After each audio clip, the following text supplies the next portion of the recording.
Now we're going to talk to Rachel. Hi Rachel, good to see you. Hi, good to see you too. Great. So what we'd like you to do is tell us a little bit about what happens down here in the pharmacy. Okay. I got interested in pharmacy when I was about 16 years old, actually working at a grocery store, and they needed help in the pharmacy. So I started there as a technician, and I worked my way up through internship and decided to make it my career in college. I just loved UHS from the minute I walked in the door. Both management and all the pharmacists and staff, everybody I came into contact with, the doctors, the nurses, were just all very welcoming, very nice. You were always respected as a really important member of the team.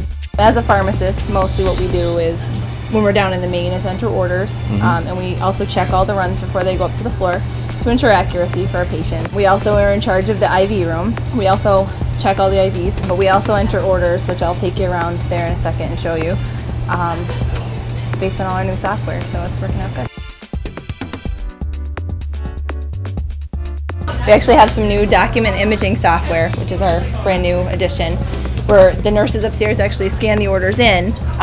They show up on the computer screen, and we're able to enter them into our pharmacy system right from there, so it makes it a lot easier than using the fax machine all the time. As we look at the orders, we verify that they're accurate, that they're right for the patient, which is important. So we check any drug interactions, make sure the therapy's right based on their kidney function and different things like that. So that's kind of what happens in this area. Okay, great. So we'll head on into the IV room. Pharmacy is a great career choice because it gives you the opportunity to really help patients, to get involved in their medical care, to use our skills as pharmacists, not just in the old-fashioned ways of thinking of pharmacy as just, you know, pouring and counting pills and making concoctions, but also learning how those pills and medications can impact the patient, picking specific drugs based on patient characteristics just to get them the best possible therapy. So we could really use our skills to really help care for people.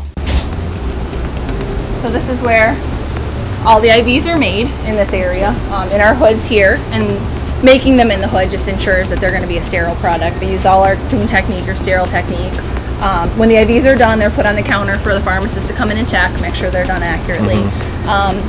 And over in this section, we also have our chemo hoods, which is another thing that we do here. The pharmacists personally have to make any kind of chemotherapy for all our oncology patients. What I'm doing here is just pretty much checking IVs like I would.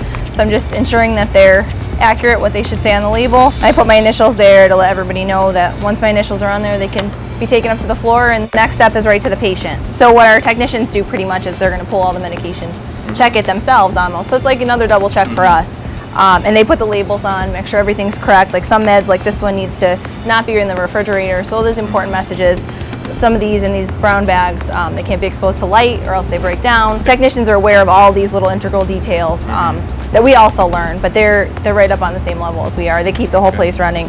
So they get them all ready for us so that we can come through and check really quick. Usually our entire counter is full of IVs on a typical run, so we have to go through and pretty much just double check, make sure everything's correct, and then it goes up.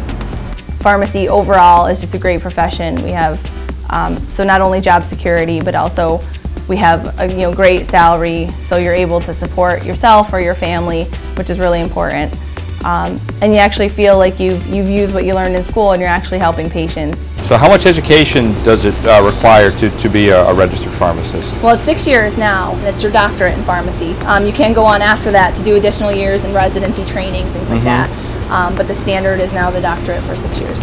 You took advantage of our tuition forgiveness program. Yes. Can you tell us a little bit about the tuition forgiveness program? It's fantastic. UHS offered to pay back my last 3 years of loans in full, and they would add that to my check over a 5-year period. And then if I leave at any time, the payments just stop. I don't have to pay anything back. So we just walked through our packaging room, which is where all the medications are packaged into our unit dose packaging. So in the hospital, that's what's a little bit different from retail. We have to have every pill in its own package. It has to be barcoded so that the nurses upstairs, they're going to scan the patient's barcode, the medication barcode, and it ensures that everything's accurate. Right behind me is the robot.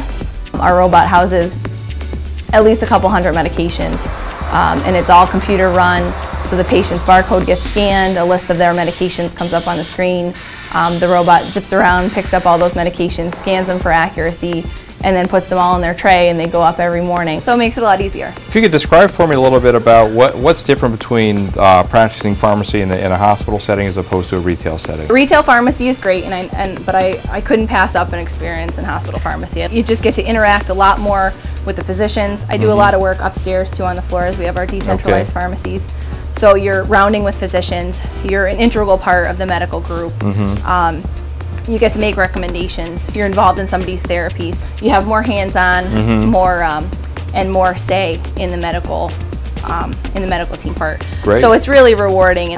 What do you see as some of the advantages of working at UHS? UHS gives you the training and the skills and the confidence and the support to start projects, get things like starting the pharmacy up in the OR, or starting projects on med reconciliation, or some of our guidelines in pre-op surgery guidelines. Well, I think from here we're going to go up to the pharmacy in the OR and take a look at that up there.